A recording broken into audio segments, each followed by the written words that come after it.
We're here with our travel expert, Kristin Harmel, talking about the Diamond Jubilee, England's celebration of 60 years of Queen Elizabeth's reign.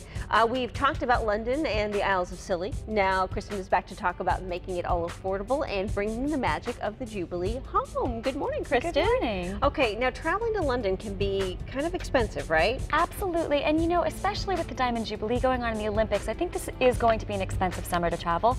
But on the flip side of that, it's really going to be, you know, a once-in-a-lifetime experience in London this summer. Okay, so how do we plan our trip? Okay, if you need to make it a little bit less expensive, go either before Memorial Day or after Labor Day, which is kind of just a general rule of thumb in terms of travel anyhow.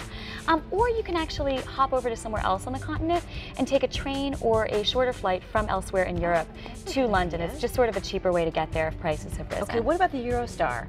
Absolutely, yeah, you can fly into Paris or Brussels and take the Eurostar over, and that's kind of, it could be a more affordable way to get there. Okay, let's talk about the Jubilee. Okay, now if you cannot actually make it over for that Jubilee weekend, which is sort of what we talked about in the first hour today, and it'll be on galtime.com, you can actually watch at home. I mean, I think they're going to be showing the coverage here. We'll be able to see the pageant down the River Thames, and you can actually also engage in the big lunch. We'll have a link to how to do that on galtime.com, but that's sort of something that all of England will be joining in, and you can join in too and organize your own big lunch. Okay, you mentioned the big lunch. It sounds fun. How about the food?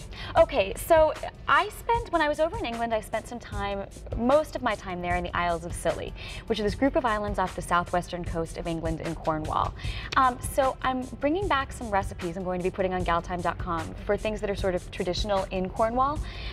First of all, Cornish clotted cream and scones. Oh, it's just the perfect way to do afternoon tea. Yeah. Oh my gosh, my mouth is watering right now. Yeah. We'll have a recipe on galtime.com for that, or I'll also have a link where you can order clotted cream if you don't want to go to the effort of making your own. Yeah. Cornwall is also known for Cornish pasties, which are sort of like calzones almost, filled with like a beef pot pie, sort of. But they're so good, they're so unique to Cornwall, and I will have a recipe for those on the site. Or something that's done really throughout England. So if you really want to celebrate the weekend of the Queen's Diamond Jubilee, June 2nd through 4th, and you want to celebrate it in true English style, plan a Sunday roast. That's something done throughout England, and I'm going to put some tips for that on the website, as well as a recipe for Yorkshire pudding, which is often an accompaniment to that. I was just going to tell you, it requires roast beef and Yorkshire pudding. It does, absolutely. Sure. And we'll talk about that on the website, but you know, make sure to tune into that Diamond Jubilee weekend coverage and sort of get an idea of the sights of London, so that when you are ready to travel there, you know, you sort of know what you want to see. Kristin, some great travel advice. For more information on all of Kristin's travel tips, you can head to our website, galtime.com. Hey ladies, connect with Galtime on Facebook. Check your status updates and get the latest in the world of health, beauty, family, money, and a whole lot more. All you have to do is click like.